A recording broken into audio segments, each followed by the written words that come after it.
오늘은 어떤 이야기를 들려주실까요? 예, 오늘도 지난 시간에 이어가지고 그 한국 문화를 우리의 그 가족 관계의 특성을 가지고 좀 더 계속 그 알아보는 시간을 가지도록 하겠습니다.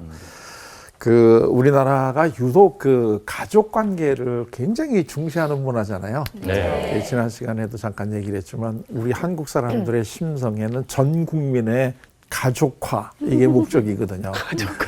그래가지고 이 지나가는 분들한테도 아주머니, 뭐 아저씨 이렇게 부르는 게 다 이게 사실은 이게 친척들 간에 부르는 이야기인데도 우리는 이야기를 그렇게 해도 좀 더 이상하지 않고요. 또 무슨 또 이제 그 식당에 가서도 이제 그 도와주시는 분들에게 뭐 언니 뭐 이렇게 불러야지 굉장히 좋아하잖아요. 그리고 우리 학생들은 예를 들면 뭐 이 주점에 들어갈 때도 이모 나왔어요. 뭐 이제 이렇게 들어가요. 맞아. 그러면 굉장히 고마워하고 또 이 하다못해 안주도 하나 더 이제 꺼내주고 이러잖아요. 그리고 우리 어머니들도 자기 친구 집에 데리고 와가지고 자녀들 보고 이모들 왔다 뭐 이렇게 얘기해요. 네. 그러니까 우리는 전 국민이 이렇게 가족이어야지 마음이 편한 이런 특징을 갖고 있어요. 그래서 이제 특히 한국 가족의 그 특징을 좀 알아본다는 게 한국 문화를 이해하는 데 아주 훨씬 도움이 되는데요. 우리나라 문화가 사실 그 동남아시아 문화가 다 그런데요. 이 아버지하고 아들을 중심축으로 하는 부자 문화축이다 하는 이야기를 지난번에 했죠. 네. 거기에 비하면 우리하고 대비적인 서구 문화는 남편하고 부인을 중심축으로 하는 부부 문화축이다. 그래서 이제 이 위로 쭉 아버지들이 있고 그래서 이걸 갖다 우리가 조상이라고 부르고 이 밑으로 아들이 쭉 있는데 그 아들을 우리가 자손 이렇게 해서 한국의 문화는 조상과 자손이 나이 대에서 연결되는 이런 연속성의 문화다 하는 걸 지난 시간에 얘기를 했어요. 네. 오늘은 그 두 번째 이제 속성 중에 하나인 포용성의 문화라고 하는 특징을 한번 이제 이야기를 해보겠는데요. 왜 우리 그 한국 그 문화에서는 이 포용성이 중요하냐면 이렇게 아들을 사실 우리가 여기 하나 이렇게 썼지만 대개 보면 아들을 하나 두는 건 아니죠. 네. 이 아들이 사실 이렇게 이제 여럿이 있단 말이에요. 그리고 우리는 가능하면 자식을 많이 두는 거를 좋아하니까 아들을 이렇게 여럿 두잖아요. 그러니까 여럿 둔다는 게 왜 여럿이 중요하냐면 아들이 다양하게 이 아들은 예를 들면 요즘식으로 얘기하면 예를 들면 뭐 사업을 하고 요 아들은 뭐 이제 또 다른 직장을 이렇게 가지면 한 아들이 조금 잘 못 돼도 다른 아들이 도와주고 그래서 이게 안전하단 말이죠. 네. 이 우리 사회가 이 왜 이렇게 가족을 중시하게 했느냐면 우리가 이 5천 년 동안에 이 땅에 살아가면서 우리 강대국으로 둘러싸여 있기 때문에 많은 외침을 받았잖아요, 우리가. 그러면 외부에서 어떤 침략이 들어올 때 그래도 믿을 거는 가족이고 단결해야 되니까 전 국민이 가족 같은 이래서 우리가 이 어떤 어려움이 생기면 다 같이 이 나라를 살리기 위해서 뭉치는 게 굉장히 강하잖아요. 네. 우리 IMF 같을 때 사실 전 세계가 놀란 거는 그 장롱 속에 있던 금 다 꺼내내는 거 보고 맞아. 전 세계에서 놀랬잖아요. 네. 근데 우리는 그게 아주 5천 년 동안 익숙해져 있는 거고 또 예를 들면 우리가 국가적으로 월드컵이라든가 이런 거 할 때 그 다 같이 그 이 붉은 왕과 빨간 옷 입고 광화문에 모이거나 이래가지고 전 세계가 이런 응원하는 나라는 처음 봤다. 이제 이런 식의 얘기를 하는 게 전부 다 이런 그 가족 문화에서 다 나온 거예요, 사실은. 그래서 이제 여럿 이렇게 있어야 되니까 이 아버지의 입장에서는 이 각각 특징이 다른 다양한 아들들을 이렇게 여럿을 내 품에 이렇게 안고 있는 게 우리 가족이란 말이에요. 네. 그래서 이 아버지는 항상 포용성을 갖고 있어야 되고 자식을 열어두는 거를 굉장히 좋아하는 이런 문화가 우리가 가지고 있어요. 여기에 비하면 이거 이제 그 서구 문화를 비교해 보면 금방 이해가 되는데 서구 문화는 남편이 부인이 여럿이든가 뭐 이 부인이 있는 게 아니죠. 물론 마음속으로야 그럴 줄 모르지만 안 산단 말이죠. 그러니까 여기에는 특징이 뭐냐면 배타성이에요.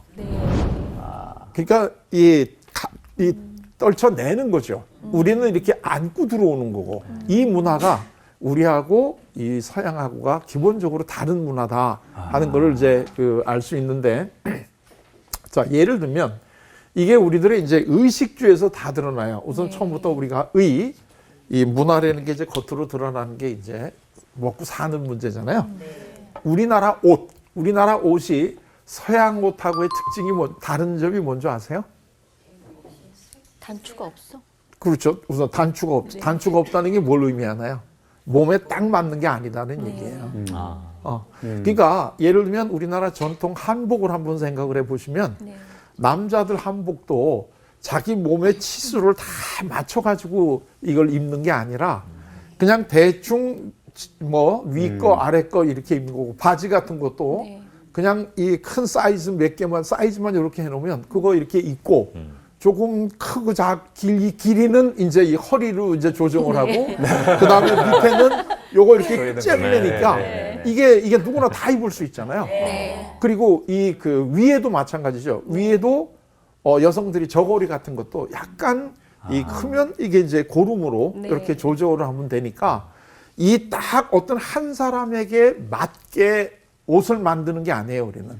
대충 크게 그냥 상중하 이렇게 해놓은 다음에 그걸 자기들이 조정을 해서 입으면 되니까 뭐 어머니가 입던 거 딸이 입어도 되고 이런 식으로 이게 가능해지는 게, 그래서 우리는 누구든지 입을 수 있게 옷을 만들 때도 그렇게 포용성 있게 만든다 이런 뜻이에요. 거기에 이제 비하면 서양 사람들은 옷을 어떻게 해 입어요? 딱 자기한테 맞게 이걸 맞춰서 입잖아요. 그러니까 내 거 아니면 남은 못 입게 배타적이에요. 이게 이제 이 사람들의 특징이죠. 그래서 같은 사람이라도 한 몇 년 전에 입던 옷이 체형이 좀 달라지게 되면 못 입게. 그러니까 얘네들은 연속이라는 개념이 없고 그냥 바로 그 순간에 어떠냐 하는 것만 그걸 보고 있기 때문에 같은 사람이라도 조금 체형이 달라지면 못 입게 이렇게 되는 거잖아요.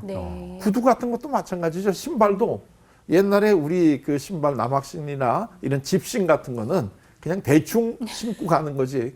근데 서양 애들은 다 구두를 일일이 이걸 치수를 맞춰서 하잖아요. 그러니까 이런 것들이 배타적이다라는 걸 이해가 되시나요? 그러니까 서양 사람들은 나뉘면 못 입게 옷이 다 그렇게 되어 있단 말이죠. 근데 우리는 한 가족이 누구나 먼저 대충 소화가 되게 이렇게 우리는 넓은 마음을 가지고 이 살아가는 이 포용성의 문화를 가지고 있다 이런 뜻이에요. 예를 들면 우리 이제 그 다음에 의도 이렇지만 식을 한번 봐요. 먹는 거. 한국 음식의 특징이 뭔가요? 찌개죠. 같이. 찌개를 가운데다 놓고 다 같이 우리가 이렇게 둘러 앉아가지고 같이 이렇게 먹는 거지. 근데 이제 맨 처음에 그 서양 사람들이 우리 그 밥 먹는 거 보고 놀래가지고 어떻게 그렇게 먹을 수가 있느냐. 내 거는 덜어달라. 그래가지고 이제 이렇게 자기 거는 덜어주잖아요. 근데 우리는 지금도 예를 들면 이 가족들이면 이 그 음식을 상차려고 같이 이렇게 먹지. 나는 내 거 따로 줘 그러면 뭔가 정 떨어지는 애가 느낌이 들지 않아요? 아직도. 그래서 정 떨어진 사람은 따로 떨어져요. 그래서 이제 우리가 원래 그 국밥이 이렇게 말아가지고 이렇게 한꺼번에 말아가지고 이제 먹는 그쵸. 건데 이거 싫어하는 사람을 위해서 이제 따로 국밥이 나오는 거예요. 원래는 국밥이 이게 원래가 한국의 음식이잖아요. 그 우리나라 그를 대표하는 음식 중에 비빔밥의 특징이 뭐예요?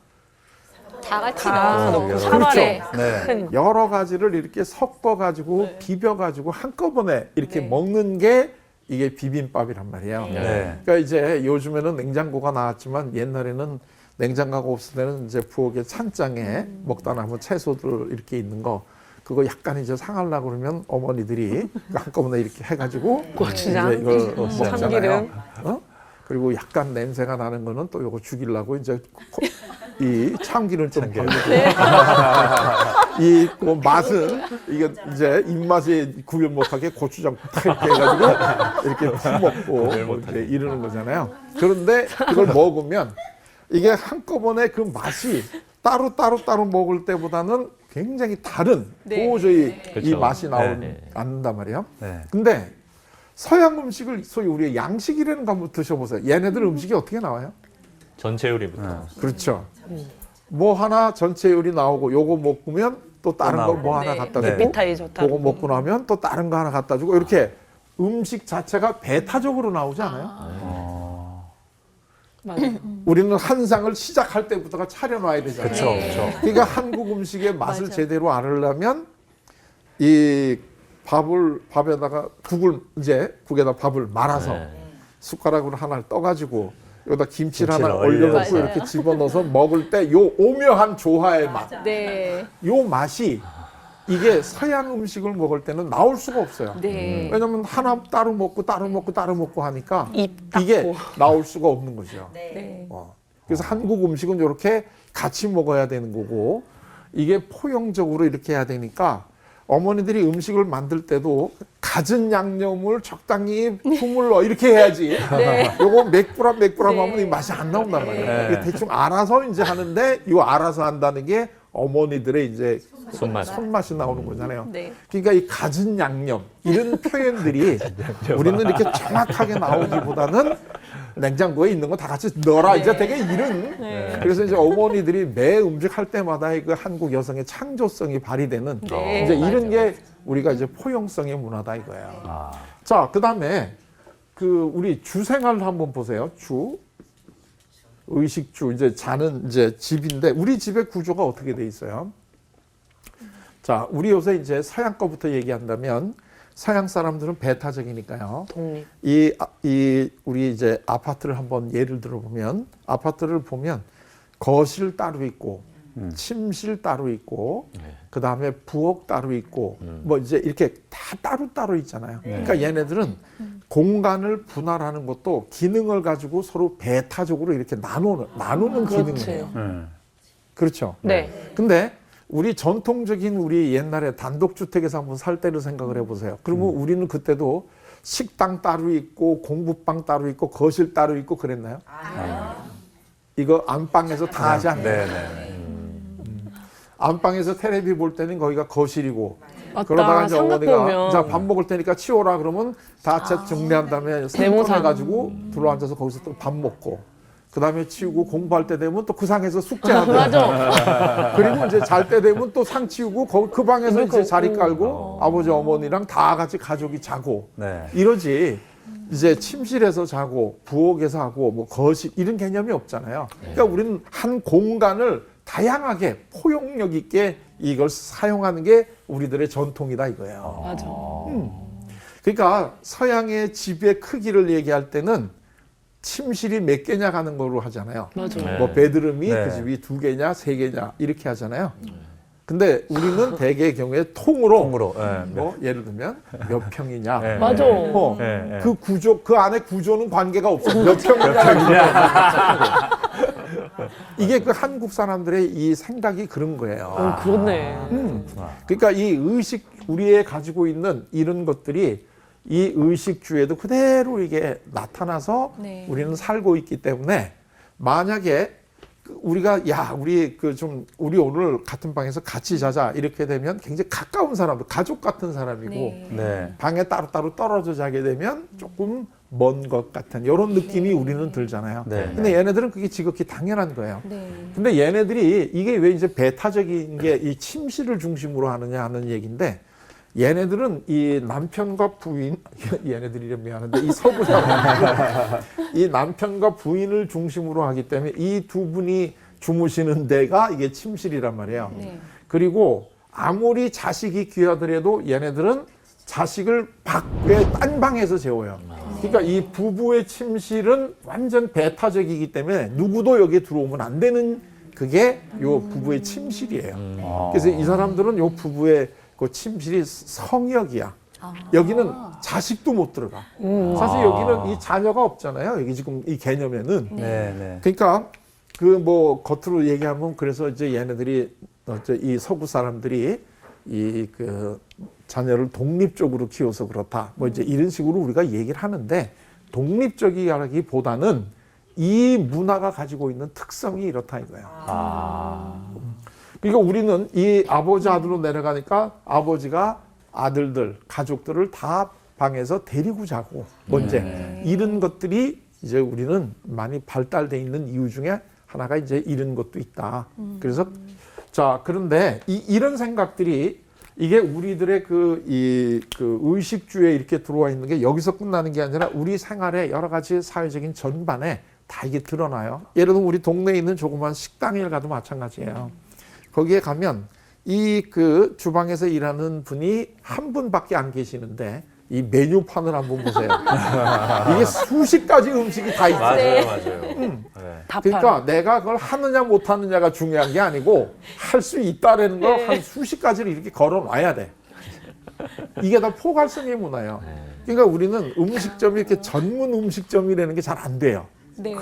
그래서 그리고 전문 음식점이라 그래도 그걸 잘 안 지키는 경우가 많아요. 예를 맞아요. 들면 종전 팔아. 중화 요리 전문 이러면 이제 사실 이제 그 중국 음식 전문이잖아요. 네. 근데 거기다가도 여름에 보게 되면 콩국수 뭐 이렇게 써 있다고. 네, 지금 똑같아요. 돈가스, 냉면, 돈가스도 콩국수, 있고. 돈가스, 제육볶음, 네, 다 있어요. 다 있지. 오징어 덮밥. 그게 우리는 하나만 하면 불안해. 아, 그리고 아니 그 중국 음식 먹기 싫은 사람이 왔는데 그러면 어떡하겠냐. 맞아요. 콩국수도 줘야지. 이렇게 배려도 해주고 다양하게 이걸 하는 걸 굉장히 배려죠. 좋아하는 거다 이거예요. 그래서 우리는 음식점이 그렇게 한 가지로 전문적으로 하는 음식점보다는 그건 다 서양에서 온 거고 되게 이제 일반적으로 우리의 그 개념 한국화된 음식점이면 전부 다 그게 여러 가지를 다 이걸 하는 이게 굉장히 우리가 발달돼 있는 문화가 이게 그 포용성을 가지고 있는 문화이기 때문에 네. 그렇다 이거예요. 네. 이게 여기만 끝나는 게 아니에요. 우리 네. 공부하는데도 그래요.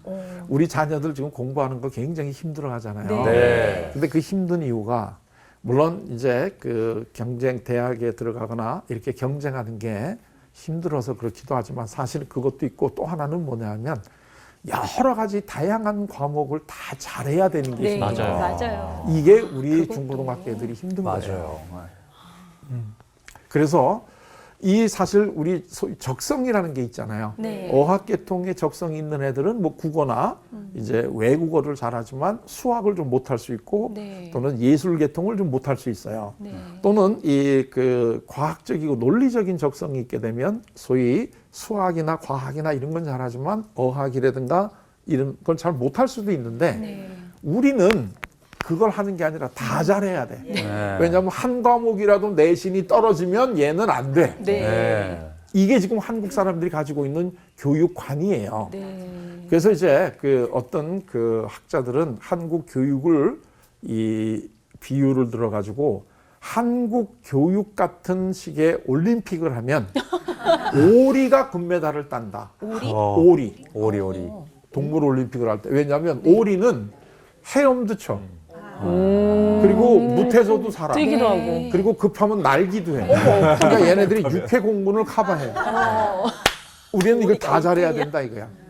근데 올림픽이라는 거는 더 멀리, 더 높이, 더 빨리지 다 잘하는 게 중요한 게 아니야. 맞지. 그렇죠. 네. 그러니까 한국에서는 왜 노벨상이나 이런 게 잘 안 나오느냐 오, 하는 이유가 전문성. 하나를 잘하게 놔두는 게 아니에요. 맞아요. 그러니까 좀 놔뒀으면 아마 좋겠어. 이 얼마나 어려운가 하는 거는 우리 이 수진 씨가 제일 잘할 거예요. 저분이 성악가잖아요. 음악을 하신 분인데 우리는 음악을 하면 노래만 잘하게 놔두면 되는데 이 학과 공부도 잘해야 돼. 네, 맞아요. 그러니까 이게 예술을 하는 이 적성하고 학과 공부하는 적성하고는 다른 적성이거든요. 네. 그러니까 예술을 잘하는 분들은 예술만 잘하고 맞아요. 나머지 공부는 사는데 지장 없을 정도로만 네, 알면 돼. 맞아요. 네. 근데 우리는 이거를 다 잘해야 되니까 너 노래 잘하니까 이제 뭐 노래는 잘해야 좀 돼. 쉬고 그 시간에 수학해라 막 이렇게 되잖아요. 네. 맞아요. 그러니까 내가 하고 싶은 거는 못하고 하기 싫은 거는 해야 되고 이러다 보니까 사실은 공부하는 것 자체가 재미가 없어지는 거야. 네. 맞아. 그러니까 노래를 잘하는 사람이 이 대우받는 게 아니라 학과를 오히려 잘하는 애들이 대학에는 더 잘 가는 이런 네. 이상한 현상이 벌어진단 말이에요. 네. 맞아. 이거는 그러니까 예를 들면 우리나라에서 이 음악을 치면 뭐 이 첼리스트 장한나라든가 또는 뭐 사라장 바이올리니스트라든가 이제 이런 분들이 가끔가다 우리나라에 와서 이제 이 연주회를 한 번씩 하잖아요. 그러면 이 큰 포스터에 뭐라고 붙느냐면 한국이 나은 이렇게 맞아. 낳기만 했어. 그 맞아. 낳기만 해. 우리도 양심이 있어서 한국이 키운 이건 안 해. 낳기만 했어. 진짜 낳기만 낳고 했어, 어디 우리가. 간다? 왜냐면 맞다. 사실 우리 같은 이런 교육 시스템에서 키우면 그렇게 안 그렇게 되기가 많이 어려워. 돼. 그러면서도 또 왜 한국에서는 한 분야를 잘하는 전문가가 왜 안 나오냐. 네. 자꾸 이렇게 얘기를 하는 거예요. 그러니까 모든 면에서 우리는 전문성이 결여되는 거야. 네. 그래가지고 계속 이렇게 몇 년 하다가 또 딴 부서로 돌리고 맞아. 딴 부서로 네, 돌리고 맞아요. 그러니까 이것저것을 잘하는 사람은 있을 수 있는데 어느 한 분야의 전문적인 네. 이런 게 안 나온단 말이야. 맞아, 멀티해야 돼, 멀티. 이게 바로 우리의 그 포용성의 문화가 이게 밑에 깔려 있기 때문에 그렇다는 거예요. 그렇구나. 그러니까 이 전문성이라고 하는 거는 그거 하나를 해도 내가 될 수 있다라고 하는 어떤 이러한 그 신뢰가 사회 전체가 깔려 있어야 되는데 네. 사회가 빨리 변동을 하면 어느 거 하나 내가 했다가 그게 만약에 이 불행이 불안해서. 지나간다든가 그때 이제 이미 경기가 그게 나빠졌다 그러면 난 힘들어지잖아요. 네. 그러니까 이것저것을 다 하는 손재주가 많아야 돼. 이러니까 이 모든 것들을 우리는 다 잘해야 된다고 얘기를 하는데 네. 가만 우리가 한번 생각을 해봐요. 이게 재능이 비슷하다고 그럴 때는 모든 거를 다 잘한다는 삶하고 하나만 잘하면 돼 할 때 누가 더 자기 전문 분야에서 크겠느냐 이거죠. 그렇죠. 앞으로는 우리도 이렇게 돼 가요. 앞으로는. 네. 그렇기 때문에 이제 우리 자녀들을 혹시 교육을 시킬 때 다 잘한다 이거는 이제는 아니어도 괜찮아요. 네. 앞으로 우리가 살아가는 시대는 이제는 좀 더 이 그 전문성을 가지고 있는 걸 하는 시대로 넘어가는 거니까 지금 전반적인 성적이 좀 나쁘다 그래도 너무 네. 그 걱정하지 마시고 잘하는 거 하나를 더 잘할 수 있게끔만 해주는 게 앞으로는 더 이제 그 크게 될 수 있는 이런 것도 있다. 왜? 우리 문화가 바뀌고 있단 말이에요. 네. 이 문화가 고정적이면 이게 가능한데 우리 문화가 지금 이제는 자꾸 바뀌고 있거든요.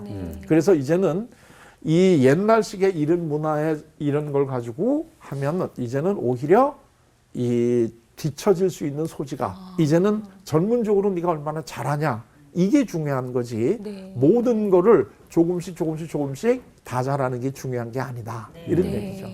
그렇지만 우리 전통적인 우리 문화에는 아직까지도 이 포용성이라는 게 깔려 있다 네. 하는 거는 이제 이해가 좀 되셨나요? 네. 그러니까 우리가 점차적으로 우리 의식주가 다 변하고 있잖아요. 네. 우리 옷 입는 것도 이제 거의 대부분이 우리 이제 서양식의 옷을 입잖아요.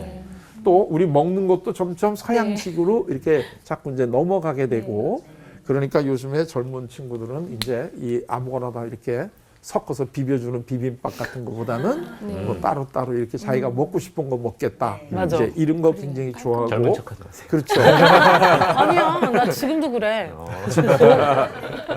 이제 점점 이제 그 아파트로 살아가는 이런 구별돼 있는 기능을 하니까 이제 많이 우리가 지금 변해가죠.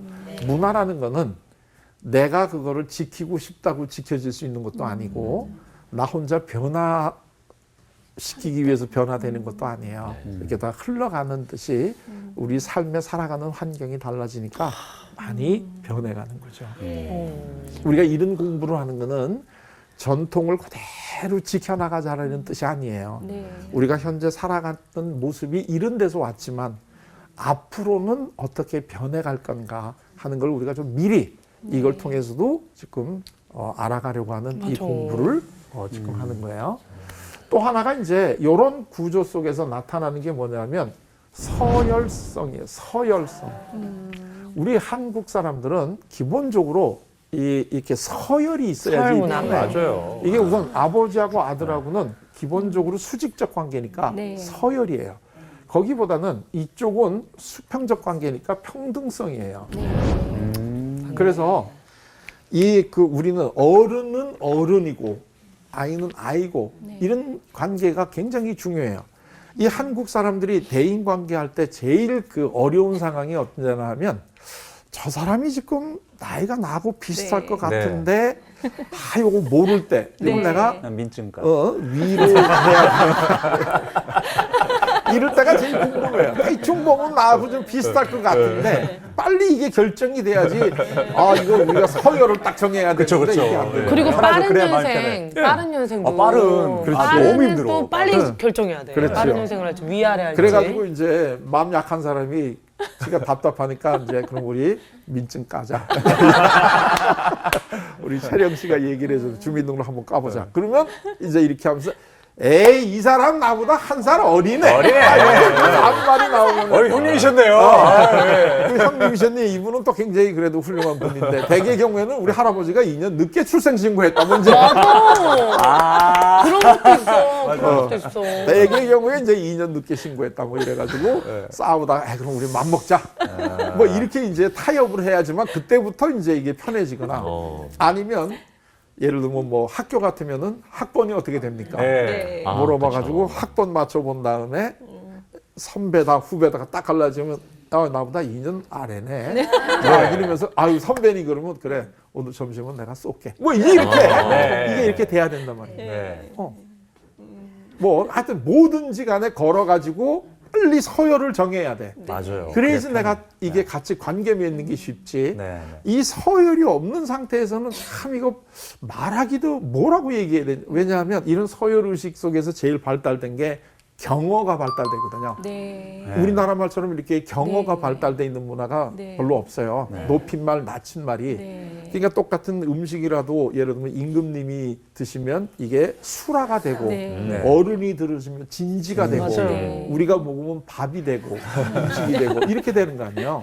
그러니까 이게 뭐라고 내가 얘기를 해야지 상대방에게 이게 신뢰가 예의에 되지 어긋나지 않는가 하는 게 이게 굉장히 중요할 뿐만 아니라 이 식당에 가서 밥을 이렇게 갖다 주는 것도 딱 이 우리 언니들이 눈치를 보고 이렇게 네. 갖다 놔줘야 되잖아요. 네. 그러면 또 나중에는 그게 순서가 틀리면 대접하는 분들이 이분부터 네. 놔주십시오. 먼저 놔주세요. 이렇게 맞아요. 얘기를 맞아요. 이 의전이 굉장히 중요해요. 의전. 맞아요. 안 그러면 굉장히 힘들어지고 네, 이제 맞아요. 이런 것들이 바로 이 서열을 가지고 있기 때문에 그렇다 이거야. 그렇구나. 그래서 이렇게 서열이 되고 그러면 그래서 이제 아버지 아들 간에는 이거는 서로 이 엎을 수 없는 서열이 있잖아요. 그래서 이제 이걸 얘기하는 게 애비만한 자식 없다. 그러니까 아버지는 아버지인 거지. 네. 아버지가 뭐 역할을 잘하느냐 못하느냐 이거는 중요한 게 아니다.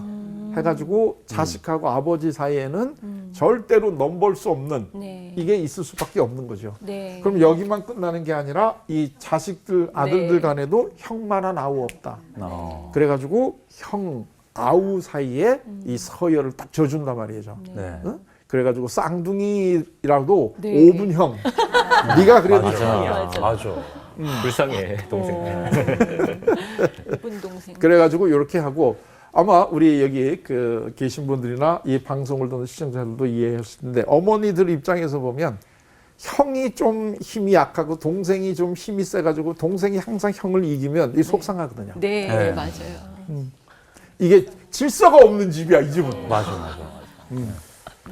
그래가지고 이제 그렇게 되면 항상 동생 보고 아니 왜 자꾸 너 형한테 대드냐. 이래가지고 동생을 좀 자꾸 이제 부모들은 눌러주려 그래요. 네. 그리고 이제 이런 것들 중에 예를 들면 이 잘 나가는 이 아들이 이제 어머니한테 용돈을 갖다 주신단 말이에요. 어머니 절대 다른 사람 주지 말고 어머니가 꼭 쓰세요. 그럼 걱정하지 마, 꼭 내가 쓸게. 그리고 딱 요거를 갖다가 모아뒀다가 좀 어려운 아들 오면 살짝 네. 주잖아요. 이게 이런 식으로 우리는 이게 살아가는 게 이게 한국식의 이제 그러니까 서열을 지키지만 또 위에 있는 사람은 또 알아가지고 이렇게 분배를 잘 이렇게 해주면서 이렇게 살아가는 게 여기인데 그건 당연히 얘네들은 평등하죠. 그러니까 이 친구들은 이 자기 이 나이 또래뿐만 아니라 다른 윗사람한테도 그냥 이름 부르잖아요. 네. 제가 맨 처음에 유학 가가지고 놀란 게 이게 학생들이 다 교수들을 이름을 부르는 거예요. 네. 그러니까 이제 우리식으로 얘기하면 이 학생들도 교수 보고 하이 성렬 이렇게 부르는 거예요. 네.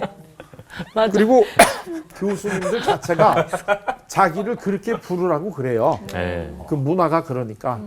근데 저는 이게 너무나 이게 어색해서 그렇죠. 안 되겠더라고요. 아이 성렬 나도 하고 싶다. 하지 마. 그래가지고 7년 동안의 유학생을 하는 동안에 저는 꼭 교수님 이렇게 불렀어요. 그랬더니 오히려 이 사람들도 좋아해. 그래요? 좋아해요. 이 동양 문화가 그렇다는 걸 알고 이걸 굉장히 오히려 더 좋아하는데, 근데 겉으로는 다 얘네들은 그리고 부부간에도 이름 부르고 맞아. 다 이걸 이 사람들은 이렇게 살아가니까 얘네들은 이 모든 관계에서 제일 바람직한 관계가 친구다 이렇게 생각을 하는 거죠.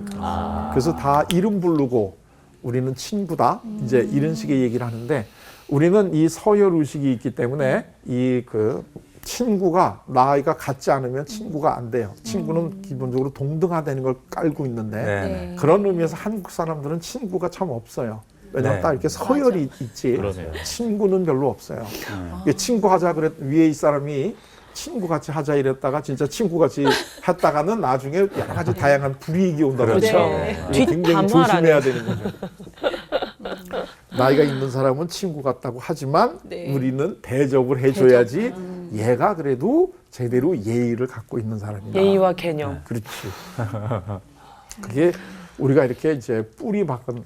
그래서 요즘에 젊은 아버지들이 자꾸 이제 자녀들하고 친구 같은 아버지가 되자. 이게 사실 굉장히 지금 이제 혼동스러운 개념이에요. 친구 같은 네. 그래서 이제 같이 놀아줘라 이러는데, 물론 놀아주는 거는 좋아요. 네. 근데 같이 놀아준다는 게 꼭 친구여야지만 놀 수 있는 건 아니에요. 네. 네. 그러니까 부모로서 부모하고 자녀 관계는 지켜가면서도 같이 놀아주면 되는 건데, 네. 우리는 이 서열 의식이 이게 배어 있기 때문에 이 서열이 높은 사람하고는 놀다는 개념이 없어요. 네. 네. 그래서 누구랑 친하게 지내려면 서열이 없어져야 된다고 생각을 해. 네. 근데 서열이 없어질 수가 없어요. 그렇죠. 이건 우리가 몸에 배어 있는 문화이기 때문에. 네. 그러니까 억지로 그거는 신경 안 쓰는 척하지만 속으로는 불편해. 맞아요. 맞아요. 맞아요. 이게 지금 우리는 지금 이제 이 공부를 하시면서 느끼겠지만 두 가지 큰 문화가 굉장히 혼동돼 있어요. 네. 맞아요. 그래서 이게 상황에 따라서 어떨 때는 이 문화가, 네, 어떨 때는 맞아요. 이 문화가 우리가 막 이렇게 혼동되어 있단 말이죠. 그래서 이제 우리가 작게는 우리 가족들 봐도 그렇고 여러 가지 조직에서도 지금 많은 갈등이 일어나는 이유가 네. 이게 지금 많이 혼재돼 있어요. 그래서 되게 연세가 좀 많은 분들이라든가 지위가 좀 높으신 분들은 이거를 계속 유지하고 싶어 해. 네, 네. 서열이 있고 네. 딱 이렇게 질서가 잡히고 상명하복, 윗사람이 명령하면 아랫사람은 무조건 복종하고. 들어야 되고 이게 제대로 된 조직이야. 일사불란하게 네, 움직이는 조직. 일사불란. 그런데 이 비교적 젊은 분들은 이런 게 많이 지금 교육을 받고 있단 말이에요. 그러니까 이제는 그런 거 좀 없이 하자. 어? 그래가지고 우리 회사 같은 데서도 이제 뭐 부장님, 이사님 이런 호칭 없애고 이걸 좀 평등하게 하자. 어? 뭐 이런 식으로 이제 좀 노력을 하고 있죠. 맞아, 맞아요. 요즘 이게 지금 우리 문화가 지금 변해가고 있는 이런 과정이다. 이런데 맞아. 그러면 이 서열 의식으로 있는 이거는 나쁜 점만 절대 그렇지 않아요. 네. 이 서열 의식이 있다는 그 의미는 이 윗사람은 윗사람대로 지켜야 될 도리가 있어요. 네. 네. 그게 뭐냐면 내가 가지고 있는 모든 거를 다 이 희생해서라도 아랫사람을 도와준다는 도리가 있어요. 네. 왜냐하면 아버지는 이 부모는 자녀한테 그렇게 해야 되니까. 그러면 자녀는 부모의 말을 듣는 거로 서로 이렇게 살아가는 거예요. 근데 이제 이게 자꾸 겉으로 드러나는 이 서열, 이거는 나쁜 거니까 이거 없애자 이렇게 되면 어떤 문제가 생기느냐면 이제는 윗사람도 아랫사람에게 대해서 그렇게 희생적으로 헌신할 이유도 없어져요. 그렇죠. 이래저래 다 똑같이 네. 이제 하니까 이게 필요가 없는 거죠. 그래서 지금 우리 이제 많은 문제가 이제 그 갈등이 되는 게 이런 식으로 우리가 할 때 이게 연봉제, 그 서열로 이제 이 봉급을 받는 이런 우리 시스템이 되는 거예요. 네. 어? 이걸 갖다 이제 연공서열제라고 그러는데 네. 그 얘기는 뭐냐면 호봉제죠. 네. 간단하게 얘기하면. 그러니까 어느 조직에서 이제 나 이제 대가 우리가 이제 월급이라고 한번 해봐요. 연봉이라 그래도 되는데 그게 호봉에 따라서 우리 나이 조직에 들어온 연배에 따라서 올라간단 말이에요. 네. 이게 지금 이제 이 서열을 위주로 하는 거거든요. 그러니까 나보다 늦게 들어온 사람이 나보다 더 연봉이 높으면 안 돼. 네. 그거는 완전히 이게 서열이 뒤집혀지는 것 같으니까요. 그래서 이제 우리가 지금까지는 연공 서열제를 했어요. 근데 이렇게 하다 보니까 나이 많은 분들이 연봉은 높은데 일은 자꾸 아랫사람 시킨단 말이야. 네. 그러니까 이거 이렇게 하면 안 된다. 그래가지고 이제 서양식으로 하게 되면 여기서 이제 나오는 게 뭐냐면 능력제거든요. 능력제. 능력제로 하자. 그래가지고 나이에 관계없이 능력 있는 사람이 더 많이 받고 능력 없는 사람은 좀 조금 받자. 네. 이게 지금 이제 이렇게 가자는 거거든요. 우리 근데 여기가 굉장히 지금 저항이 세죠. 네. 그 이유는 여기에 대해서 지금 저항하는 분들이라든가 이런 분들이 어떤 뭐 개인적인 어떤 이득을 이렇게 생각하는 거라기보다는 문화가 지금 충돌하고 있는 거다고 그렇지. 연공 서열제 문화였다가 이제 능력제로 가는데 이 능력제로 가게 되면 여러 가지 또 좋은 점도 있어요. 어느 거나 다 좋은 점과 나쁜 점이 다 있어요. 네. 능력대로 일하면 또 내가 일한 만큼 나한테 오게 되면 열심히 일하겠죠. 맞아요. 그러나 능력이 좀 떨어지는 사람은 어떻게 되겠어요? 손해가 생기겠죠. 이거는 또 굉장히 어렵죠. 옛날 같은 이런 데서는 내가 비록 좀 능력이 떨어지더라도 형은 형이고 네. 아우는 아우인 거야. 그래서 형 대우를 받아야 되는 거고 또 부모를 통해 가지고 나한테도 또 오는 게 있고 뒤로 뭐 여러 가지 이런 게 있기 때문에 결국은 다 같이 살아갈 수 있는데 이제 능력제로 하면 예를 들면 이 형제들 또는 우리 자녀들 중에서도 이 누가 제일 그 서열이 높은지 하는 걸 갖다가 능력대로 하자. 이게 집안이 되겠어요? 안 되겠어요? 콩가루. 그래가지고 예를 들면 가족 모임을 할 때 자녀들이 쭉 왔는데 지금 오늘부터는 우리가 그 월급 많은 순서대로 앉자. 이렇게 안 되냐고. 오, 진짜 최악이야. 진짜. 그런데 아버지가 제일 밑이야. 봐. 아유, 그냥 이거 뭐. 어유. 아, 되게 괜찮다. 높낮이도 괜찮다. 높낮이로. 네. 그러니까 이 문화가 이게 변화된다는 거는 그 현장에서는 갈등이 있는 거고 상당히 오랜 시간을 이렇게 거쳐가면서 서서히 변하는 거예요. 근데 지금 우리는 이런 두 가지가 돼 있다. 그래서 지금 좀 우리 사회가 안타까운 거는 좀 나이가 많으신 분하고 젊은 분들하고가 이게 첨예하게 대립되는 게 이게 지금 우리가 문화가 지금 이렇게 이제 변화해가는 과정에서 충돌이 되고 있다 하는 거를 좀 이해를 하면 문화는 이렇게 하루아침에 바꿀 수 있는 게 아니에요. 근데 이제 이게 조금 그 서로 이제 빨리 바뀌고 싶은 분들은 그걸 기다려주질 않고 또 지금까지 이 위에 속해 있던 분들은 변하는 속도가 더디고 그렇죠.